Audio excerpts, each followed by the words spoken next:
En general nosotros lo que hacemos es que lo que les recomendamos a los usuarios es que inviertan en portafolios diversificados, y para eso lo que armamos fueron 2 fondos de inversión, y nosotros lo que ofrecemos son combinaciones de esos fondos de inversiones.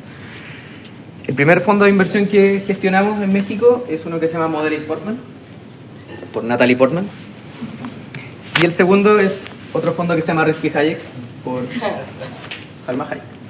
El primero es un portafolio más conservador, ¿no es cierto?, que tiene una porción más grande de renta fija, de CETES y instrumentos de deuda en general, mientras que el segundo es un portafolio más arriesgado, que tiene más exposición a acciones, a equity, a renta variable en general. Entonces la pregunta con lo que vamos a trabajar hoy día es cómo se construyen estos portafolios, cómo armamos los portafolios de manera de que queden bien construidos, que esa es la chamba de un portafolio manager. Entonces, mi trabajo es construir una cartera de inversiones, por ejemplo, una combinación de acciones que sea lo mejor posible. ¿Qué significa que sea lo mejor posible? Bueno, que tenga el mayor rendimiento posible y que no sobrepase cierto nivel de riesgo, ¿no es cierto? O sea, tengo que elegir la mejor combinación de instrumentos que pueda tener. Ahora, notar que eso no es tan trivial porque no todas las acciones tienen el mismo rendimiento, existe el efecto también de las correlaciones, ¿no es cierto?, que tener más acciones te diversifica porque algunas tienen correlaciones inversas, etc. Ahora, en la práctica sucede que uno también tiene otro tipo de restricciones, ¿ya? En la teoría, cuando uno le enseñan en la universidad Markowitz o algo, la única restricción que tienen es el riesgo, pero en realidad en la práctica uno tiene más restricciones. Por ejemplo, en ciertos casos uno no le gustaría tener más de cierto porcentaje invertido en cada instrumento. Por ejemplo, querría tener máximo un 5% en cada acción. O por ejemplo, a veces también se tienen que cumplir límites regulatorios. Por ejemplo, si nosotros promocionamos un fondo que es un fondo de renta fija, tiene que tener un máximo de renta variable, ¿no es cierto? Entonces, una restricción posible al problema es, bueno, quiero tener a lo más un 10% de renta variable, o en acciones, por ejemplo. O un nuevo tipo de restricciones que nosotros aplicamos también en nuestra aplicación es que los portafolios tengan un porcentaje mínimo de instrumentos ESG. Entonces, básicamente, invertir en empresas que sean verdes, que tengan buen corporate governance, empresas sostenibles en general, ¿no es cierto? Entonces, la idea es que los portafolios también tengan cierto porcentaje de eso, porque hay usuarios que valoran eso. Tal vez no es una valoración monetaria, pero sí es otro tipo de utilidad que a ciertas personas les interesa. Entonces hay muchos tipos de restricciones que uno tiene que cumplir para construir estos portafolios. Entonces, ¿qué pasa si yo quiero resolver ese problema? Markowitz. Muy bien.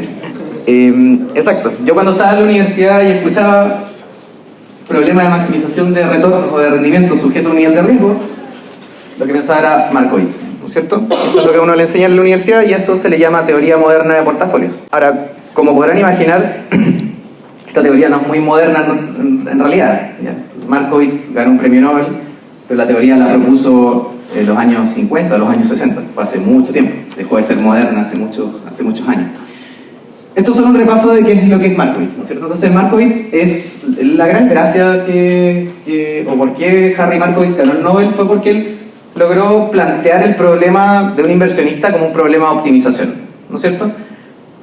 De optimización me refiero a un problema en que alguien quiere maximizar una función objetivo sujeto a ciertas restricciones. En el caso del problema de un inversionista es maximizar el retorno esperado sujeto a no sobrepasar cierto nivel de riesgo. ¿Cómo medía Markowitz el retorno esperado? Bueno, era sencillamente el retorno ponderado esperado de todos los instrumentos que están en la cartera. Doble eso los weights, o sea, qué porcentaje pesa cada instrumento en el portafolio. Y el riesgo él lo medía como la volatilidad, ¿ya? La volatilidad no es nada más que la desviación estándar de los retornos. Ahora, Markowitz tiene desventajas, ¿ya? Han pasado 60 años desde que se descubrió y lógicamente tiene varias fallas. La principal falla es que usaba el riesgo como medida de volatilidad, o sea, la volatilidad como medida de riesgo, y la volatilidad no refleja bien el riesgo. El portafolio resultante, o sea, el portafolio óptimo que te genera Markowitz, es bastante inestable con respecto a la matriz de covarianzas, ¿ya? ¿Qué significa eso? Que si, por ejemplo, yo, Fintual, armo un portafolio óptimo, digamos 50% una acción de Televisa, 50% CETES, y pasa un año y corro la optimización de nuevo y cambia un poquitito la matriz de covarianzas, el portafolio va a pasar a ser 100% de una acción de Banorte, o sea, cualquier cosa. En el fondo, el resultado es muy inestable, muy sensible a pequeños cambios o pequeñas alteraciones de la matriz de covarianzas. Y eso es algo que en la práctica uno no quiere. ¿Ya? Uno quiere un portafolio un resultado que sea estable, ¿ya? O parsimonioso. Y lo segundo y lo más importante es que la volatilidad es una mala métrica de riesgo, una mala medida del riesgo. No refleja bien nuestra concepción de riesgo. Dicho de otra manera, a mí me da lo mismo si una acción hace mucho así, siempre y cuando suba, ¿no es cierto? Si estoy seguro que voy a ganar en el largo plazo, si estoy seguro que voy a conseguir el ahorro para mi pensión en el largo plazo, me da lo mismo que una acción zapatee todo el día, ¿ya? Y tiene otras desventajas. Lo primero es que la volatilidad, lo que asume detrás, el supuesto implícito de utilizar volatilidad, es que uno está suponiendo que los rendimientos son normales, o sea que siguen una distribución normal. Y vamos a ver en un par de slides que los rendimientos en la práctica no siguen distribuciones normales, ¿ya? Siguen otro tipo de distribuciones. Lo segundo es que se calcula con rendimientos de corto plazo la volatilidad, ¿ya? Si yo estoy ahorrando para 30 años, de nuevo, me da lo mismo que la acción baile todo el día. Yo lo que necesito es que a 30 años llegue a un punto, ¿ok? Y la volatilidad básicamente es ver la volatilidad del día y anualizarla, o eso es lo que hacía Markowitz al menos.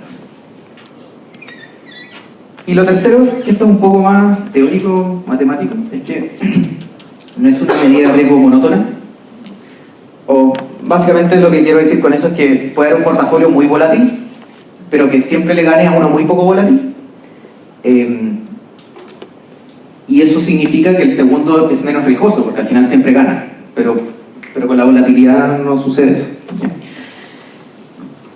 Entonces voy a explicar un poco cómo ha sido la evolución desde Markowitz. El primero de los grandes avances después de Markowitz se dio en 1998 por un investigador de apellido Michaud, ¿ya? Que él buscaba resolver el problema de la inestabilidad de la matriz de covarianza. Entonces, ¿qué es lo que hizo? Él aplicó una técnica que se llama simulaciones de Monte Carlo. No sé si lo han visto en algún otro curso.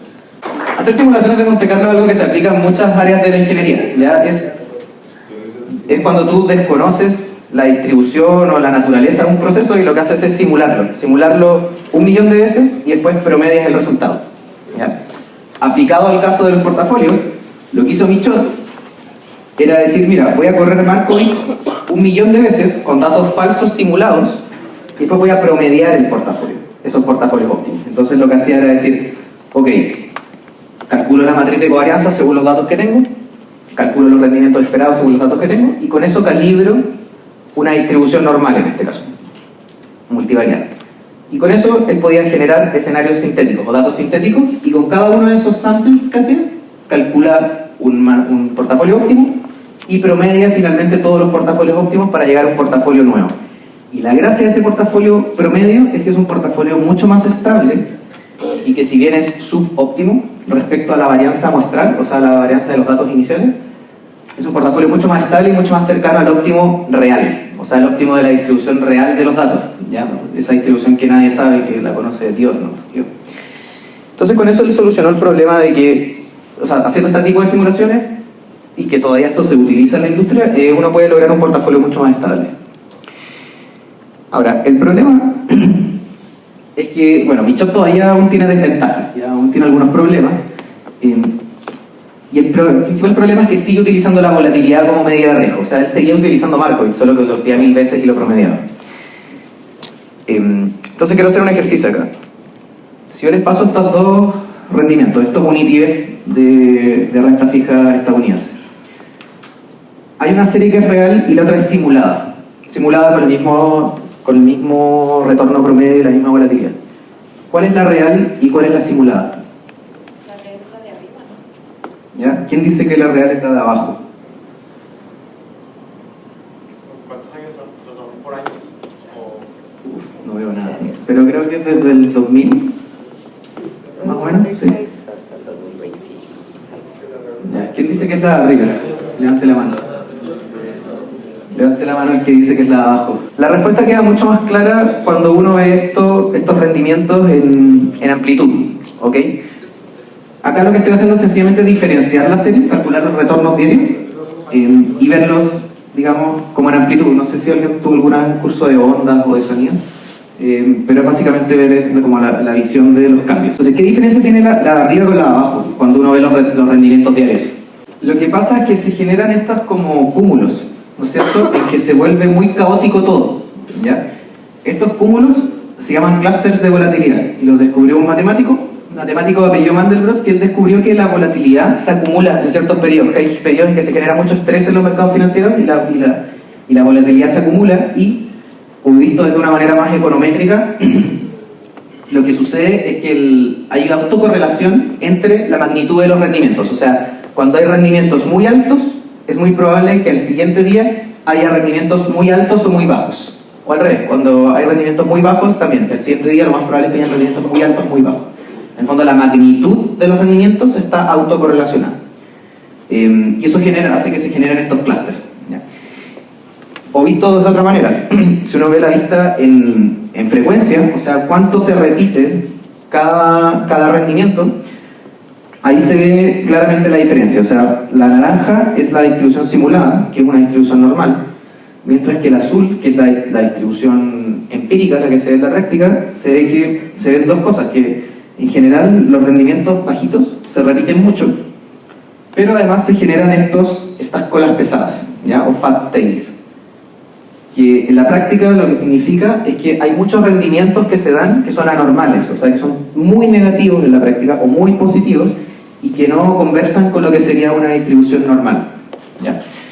Por lo tanto, el corolario de todo esto es que los rendimientos en la práctica no siguen una distribución normal, por lo tanto utilizar la volatilidad es una mala idea, porque la volatilidad básicamente lo que mide es esta distancia de acá, es una desviación estándar de la media, ¿no es cierto?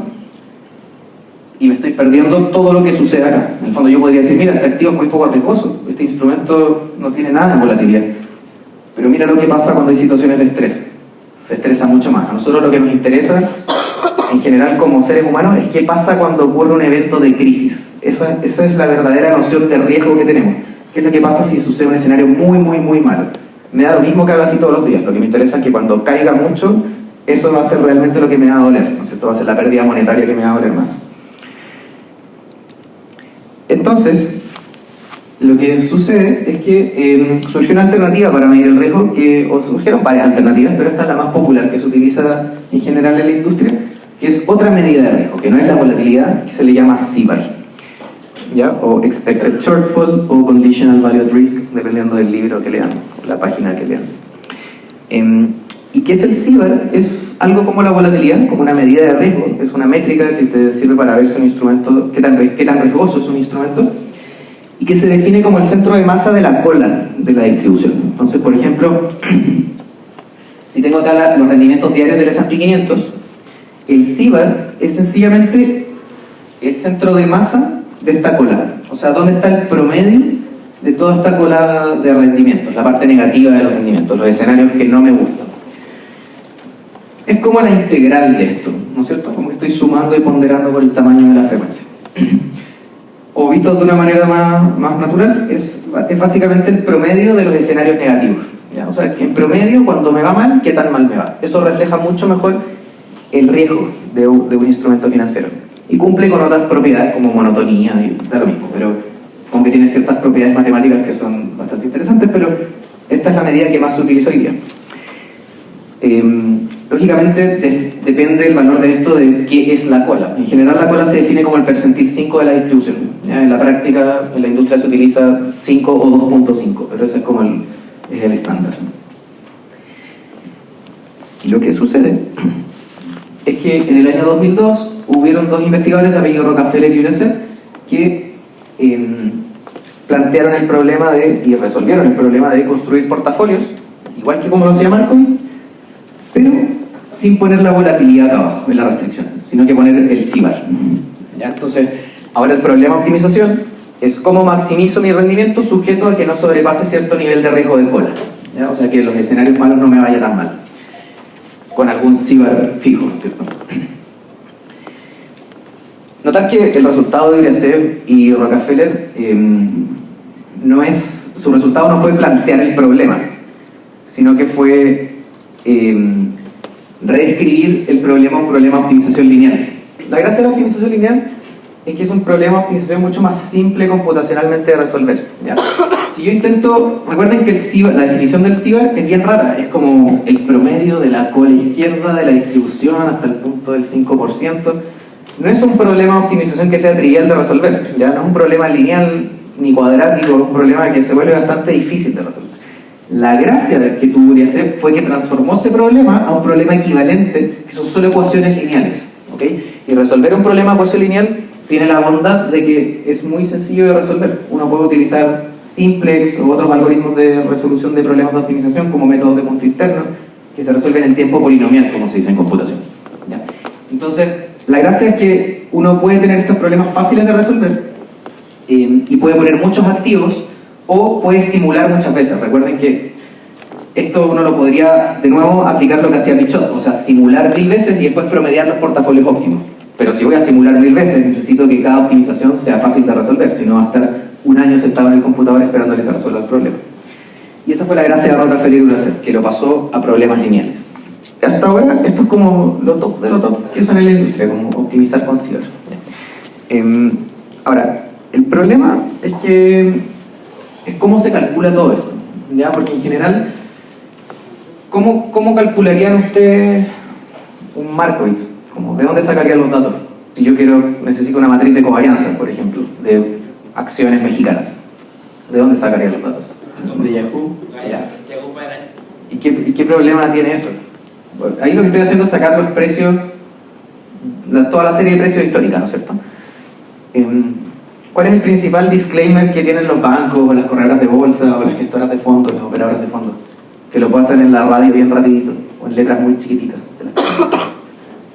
Principal disclaimer: rendimientos pasados no garantizan rendimientos futuros, ¿no es cierto? O sea, el problema más grande que tienen todas estas cosas que les he hablado es tanto Markowitz como Uriasep, como Michaud, lo que sea, y que ustedes lo que están haciendo es tomar sencillamente una serie de precios históricas y decir, bueno, si siempre rentó 10%, en el futuro va a rentar 10%. O si este activo fue X-mente riesgoso, en el futuro va a seguir siendo X-mente riesgoso. Y eso no tiene sentido financiero, ¿ok? Porque la vida no es así, ¿no es cierto? Lo que pasó en el pasado no se va a repetir en el futuro, porque son variables aleatorias. Entonces, acá hay un ejemplo. Esta es la acción de Televisa entre el año 2004 y 2014, 10 años de historia, y fue una súper buena inversión. O sea, contó un 350% de rendimiento. Si yo hubiera corrido un Markowitz o un Michaud o lo que sea, me hubiese dicho, obvio que invierte en esto, si han dado súper bien. Los siguientes 10 años tuvo un rendimiento de menos 86%. ¿Ya?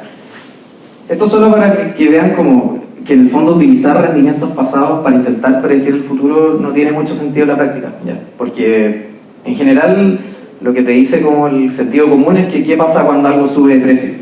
Si una acción sube un 350%, lo más probable es que esa acción ahora esté cara y después va a rentar menos, ¿no es cierto?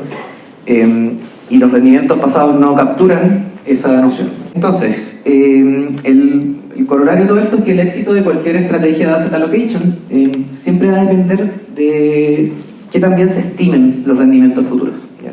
El resultado es muy sensible al supuesto de rendimientos que utiliza. Y el problema es que la industria hoy en día sigue utilizando rendimientos históricos, ¿ya? Como que nadie se da el trabajo de hacer algo más.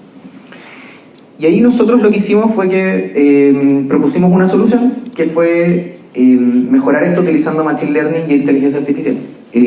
Uno de los problemas de los rendimientos pasados es que la historia que vemos es solo una posible trayectoria de lo que efectivamente sucedió, ¿ya? Recuerden que todos estos problemas de optimización que estamos viendo, siempre estamos trabajando con variables que son aleatorias, ¿ya? El supuesto principal del rendimiento de una acción es que su rendimiento es aleatorio, que tiene una media y da lo mismo, pero sigue siendo una variable aleatoria.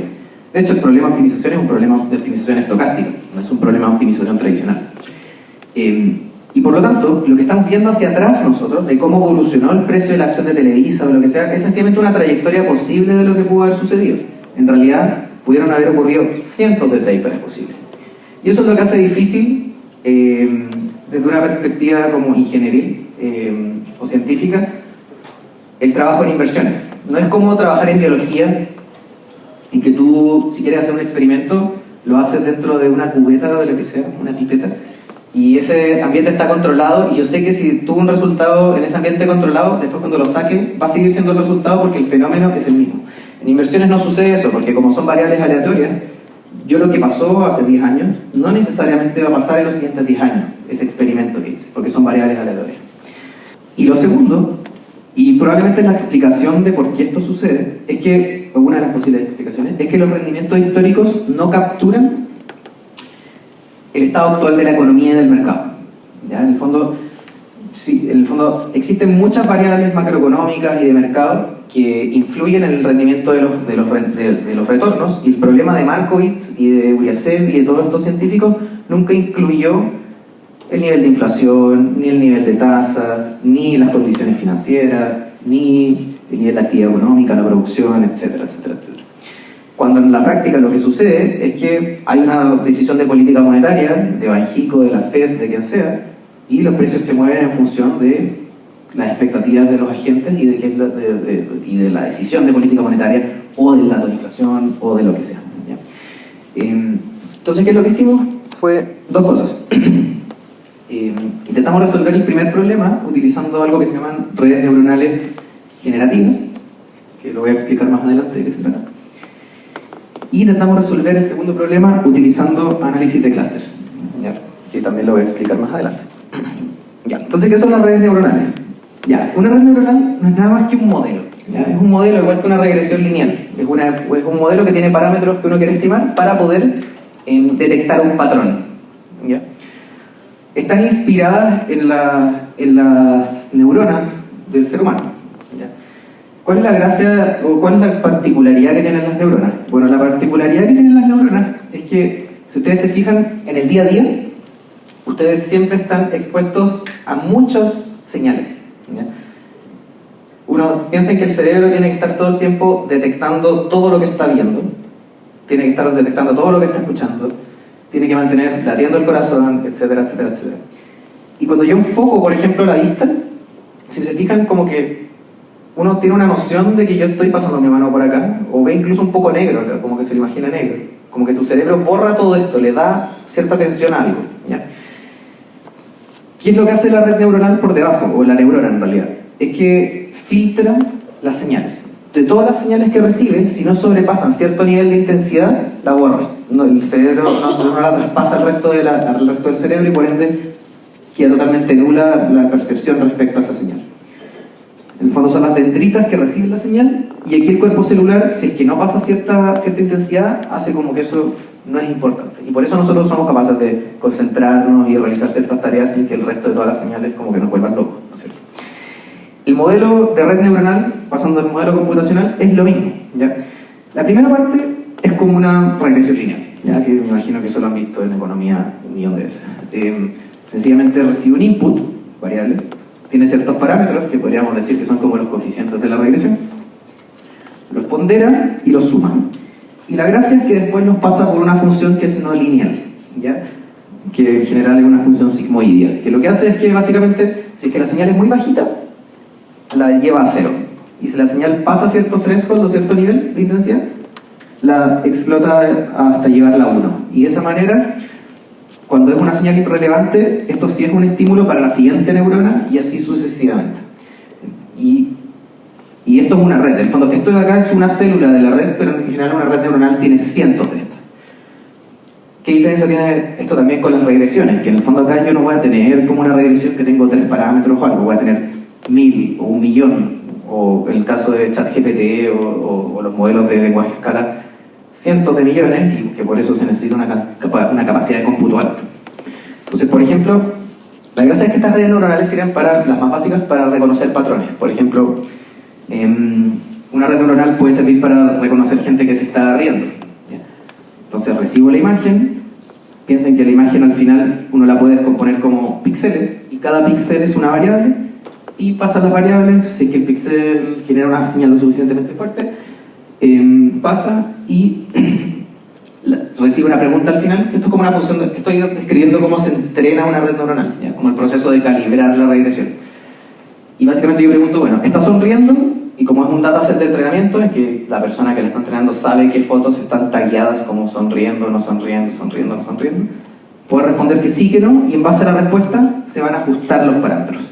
¿Ya? Es lo mismo con una regresión. Cuando uno hace mínimos cuadrados, uno va acá probando hasta que se ajusten todos los weights, todas las variables que están dentro de la red neuronal. ¿Ya? Y así se entrena una red neuronal. Uno le pasa un set de entrenamiento con personas que están sonriendo, otras que no, y después se vuelve la red experta en detectar si la persona está o no sonriendo. Y recuerden que al final cada uno de los píxeles son variables. Ahora, ¿por qué les comento esto? Porque después surge el problema reverso, ¿ya? Acá lo que yo estoy intentando hacer, lo que hacían las redes neuronales históricamente era intentar detectar patrones, detectar si la persona está sonriendo. Después surgió el problema inverso. ¿Cómo genero fotos de gente sonriendo? ¿Ya? Y para eso hay un tipo de redes neuronales que es el que más se utiliza en general, o el más popular, que son redes neuronales adversariales, ¿ya? Una red neuronal adversarial es básicamente dos redes neuronales juntas que compiten entre sí. Entonces, ¿cómo funciona el proceso de entrenarlas? Lo que uno hace es que genera una imagen falsa, o sea, tiene un dataset de imagen falsa, o sea, imágenes, tiene un dataset de imágenes y tiene una red que intenta generar imágenes. Y tiene una red que es discriminadora. Entonces, lo que intenta hacer esta red neuronal es determinar cuál imagen es la verdadera y cuál es la imagen falsa. ¿Se entiende? Entonces acá tengo imágenes verdaderas y aquí tengo imágenes que genera una red neuronal. Entonces esta de acá se va a volver experta en su proceso de entrenamiento en intentar determinar cuáles son las falsas y cuáles son las verdaderas. Y a su vez, esta de acá también se va a estar entrenando intentando generar cada vez imágenes más difíciles de discernir. ¿No es cierto? Entonces el proceso de entrenamiento es: pasa una imagen verdadera, esta genera una imagen falsa, él discierne. Y después le decimos el resultado: mira, te equivocaste. Entonces, como te equivocaste, tienes que refinar tus parámetros. Después intentamos de nuevo. Supongamos que acerta y le llega esta otra la señal y dice: mira, sabes que la acertó. Entonces va a intentar modificar los parámetros para ser mejor engañando. Y así 1.000.000 de veces hasta que las dos redes terminan siendo expertas en su rol. Esta termina siendo una red experta en discriminar si algo es verdadero o falso, y esta termina siendo una red experta en generar imágenes falsas que parecen verdaderas. Entonces, con este tipo de redes, la gracia es que uno puede generar este tipo de imágenes, ¿no es cierto? Puede decirle: genera imágenes de este niño, y va a generar imágenes de este niño. Aunque este en verdad no es un niño. Hasbulla. ¿Por qué creen que le estoy enseñando todo esto? ¿Qué creen que vamos a querer hacer con eso? ¿Datos futuros? ¿Datos futuros de qué cosa? De una acción, exacto. Lo que vamos a querer es hacer una red neuronal que genere datos futuros de precios de acciones, de precios de bonos, de precios de ETF, de rendimientos en general, y también de variables macroeconómicas. Entonces, nuestro approach, o lo que hicimos fue, implementamos un modelo que lo que hace es que genera rendimientos sintéticos, ¿ya? O sea, genera rendimientos que son simulados, son falsos, pero que puedo generar miles y millones de ellos de manera muy liviana. Y la gracia es que esos datos van a capturar el régimen macroeconómico, o sea, nivel de inflación, si estamos... Con régimen macroeconómico me refiero al estado de la economía actual, ¿ya? Por ejemplo, puede haber un estado que sea stagflation, o podría ser hay otro régimen de mercado que podría ser recesión, ¿no es cierto? En que hay caída del producto, ¿no es cierto? Hay caída en la demanda agregada, etc. O podría haber otro estado que sea, no sé, bull market, que todas las acciones están subiendo y hay mucho hype y están invirtiendo en acciones tecnológicas o cripto o lo que sea, etcétera. Pueden haber muchos regímenes de mercado y las acciones responden a qué régimen de mercado estamos, ¿cierto? O sea, no es lo mismo invertir en acciones cuando la inflación está alta, invertir en acciones cuando la inflación está baja. Van a haber ciertos comportamientos que son distintos, los patrones son distintos. Y la gracia, que no lo expliqué muy bien, pero es que estas redes neuronales que les hablé, las que les describí acá, son redes neuronales adversariales. Pero si se fijan ahí, dice Conditional Tabular Generative. O sea, no solo son adversariales, sino que son condicionales, ¿ya? Entonces lo que vamos a hacer nosotros es que vamos a condicionar la generación a una variable. Y esa variable va a ser el estado del régimen macroeconómico. Entonces el proceso final que utilizamos nosotros para optimizar es que, creo que se ve muy poco, pero básicamente empezamos con un análisis de clústeres. Con clústeres me refiero a que uno puede tomar datos y agruparlos en ciertos clústeres, en ciertos tags. Entonces, por ejemplo, yo puedo tomar datos de rendimientos históricos de toda la historia y de datos macro de toda la historia y decir: mira, entre estos años tú estuviste en periodos recesivos, entre estos otros años tú puedes estar en este otro régimen de mercado que puede ser, no sé, estagflación o sobrecalentamiento de la economía o lo que sea. Y para eso utilizamos ciertos algoritmos de clustering que después, si quieren, podemos hablar más de eso. Y la gracia de eso es que podemos tener una nueva variable que es una variable discreta que va a ser el régimen macroeconómico en el que estamos, ¿no es cierto? Y con ese régimen macroeconómico lo que hacemos es que generamos con la red neuronal, en base al régimen macroeconómico y los rendimientos, miles de posibles rendimientos, o cientos o millones de posibles escenarios de rendimiento. Y finalmente, lo que hacemos es calcular qué tanto se parece el estado actual de la economía a todos esos escenarios, ¿no es cierto? Dado cómo están las variables económicas hoy día, qué tan distinto es de estar en un escenario recesivo, qué tan distinto es de estar en un bull market, qué tan distinto es de estar en una pandemia, etc. Y con esa distancia calculamos una nueva distribución, que es una distribución ponderada. En el fondo decimos, bueno, ya que me parezco a cómo estábamos en la pandemia, le voy a asignar más peso a las distribuciones de rendimientos de las acciones cuando estaban en pandemia, dado que no nos parecemos tanto a una recesión, le vamos a asignar más peso y generamos una nueva distribución. Y con esa distribución de rendimientos ponderada, optimizamos finalmente los portafolios utilizando CIBAR como métrica de riesgo y utilizando esto miles de veces para hacer un mix-up final que promedie todos los portafolios y te genere una solución estable. ¿Qué ganamos con todo esto? Ganamos, uno, bueno, tenemos una buena medida de riesgo, que es el CIBAR. Dos, es estable porque puedo correr esto miles de veces y generar varios portafolios y promediarlo. Y lo tercero, tengo al menos una estimación de rendimiento ajustada por el periodo del ciclo económico en el que está, ¿no es cierto? Y eso, al menos en un estudio que hicimos, entregó buenos resultados. Todo esto que les estoy comentando es lo que utilizamos en Fintual para optimizar los portafolios, pero también lo publicamos el resultado lo publicamos en un journal, el Journal de Quantitative Finance, que es una revista muy importante de finanzas cuantitativas, y hicimos varios experimentos. Básicamente lo que hicimos fue simular esta estrategia para atrás. O sea, ¿qué pasa si yo todos los años me paro y digo, bueno, optimizo usando mi red neuronal y haciendo todo esto, y construyo un portafolio y ve cómo le fue durante un año? Después te paras en un año y rebalanceas, corres todo el procedimiento nuevo, te da un portafolio nuevo, ves cómo le fue el siguiente año, y así por 20 años.